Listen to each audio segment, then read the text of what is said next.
అందరికీ జై భీమ్. ఈరోజు ప్రజా పరిష్కారాల వేదిక కార్యక్రమంలో అనంతపురం జిల్లాలోని కలెక్టర్ కార్యాలయంలో దళిత ప్రజా సంఘాల తరపున డిఆర్ఓ గారికి సేవా సుప్రీం ఏజెన్సీ చేస్తున్న అవినీతి పైన ఫిర్యాదు చేయడం జరిగింది. సేవా సుప్రీం ఏజెన్సీ వాళ్ళు 2019లో ప్రభుత్వం ద్వారా టెండర్లు తీసుకొని సెక్యూరిటీ గార్డులకు ఒక్కొక్క సెక్యూరిటీ గార్డుకు 16,000 రూపాయలు జీతభత్యాలు ఇస్తామని చెప్పి వారు అగ్రిమెంట్ చేసుకోవడం జరిగింది. కానీ ఇక్కడ మాత్రం వాళ్ళకి ఇస్తున్నది 2019 నుంచి 2024 వరకు కేవలం 7,000 రూపాయలు మాత్రమే ఇస్తూ వారిని చాలా ఇబ్బందులు గురి చేస్తున్నారు. ఆ 7,000 రూపాయలు కూడా నెల జీతాలు ఇవ్వకుండా 3 నెలలకు 4 నెలలకు 6 నెలలకు ఇస్తూ వారిని అప్పుల పాలు చేస్తూ ఆత్మహత్యలు చేసుకునే పరిస్థితి ఏర్పడుతుంది.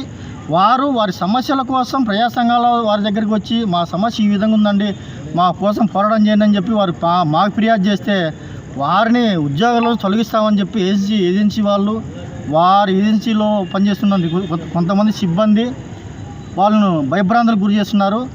అదేవిధంగా అనంతపురం జిల్లాకు సంబంధించి 96 మంది సెక్యూరిటీ గార్డులు ఉన్నారు. అదే రాష్ట్ర వ్యాప్తంగా 960 మంది ఉన్నారు. ఒక్కొక్కరికి కేవలము ఆ ఈఎస్ఐ పిఎఫ్లు ఎవరు కట్టట్లేదు. అసలు ఆ వేళ డిఆర్ఓ గారు వెంటనే స్పందించారు మా ఫిర్యాదు పైన. సార్ కూడా ప్రత్యేక అధికారిని ఎంక్వైరీ చేస్తాము, ఖచ్చితంగా వారికి న్యాయం జరిగే విధంగా చర్యలు తీసుకుంటామని చెప్పి హామీ ఇవ్వడం జరిగింది. మేము ఒకటే అడుగుతున్నాము, ముఖ్యమంత్రి గారికి, నారా లోకేష్ గారికి, పవన్ కళ్యాణ్ గారికి ఒక్కతూరి గురుకులాలపైన శ్రద్ధ పెట్టండి. ఎందుకంటే భారీ అవినీతి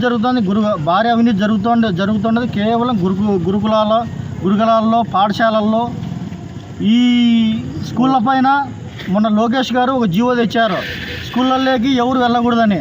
అది చాలా పొరపాటు అని చెప్పి మేము భావిస్తున్నాము. ప్రజా సంఘాల నాయకులు, పేరెంట్స్, తల్లిదండ్రులు స్కూళ్ళల్లోకి పోయి ప్రశ్నిస్తేనే వాళ్ళు సక్రమంగా పని చేసేదే కష్టము.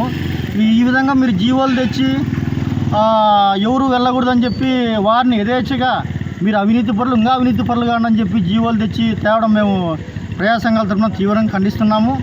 ఈ విషయం పైన మరొకసారి జీవోని క్యాన్సిల్ చేసే విధంగా చర్యలు తీసుకోవాలని చెప్పి మేము లోకేష్ గారిని కోరుతూ ఈ సేవా సుప్రీం పైన తొందరగా చట్టబద్ధంగా చర్యలు తీసుకొని ఆ సేవా సుప్రీంను రద్దుపరిచి ఈ 6 ఏళ్ళకు సంబంధించిన జీతభత్యాలు ఏవైతే కార్మికుల నుండి వీళ్ళు తీసుకున్నారో 5,000-6,000 రూపాయలు తిరిగి వారికే చెల్లించే విధంగా చర్యలు తీసుకోవాలని చెప్పి అనంతపురం జిల్లా ప్రజా సంఘాల తరఫున డిమాండ్ చేస్తున్నాం. జై భీమ్.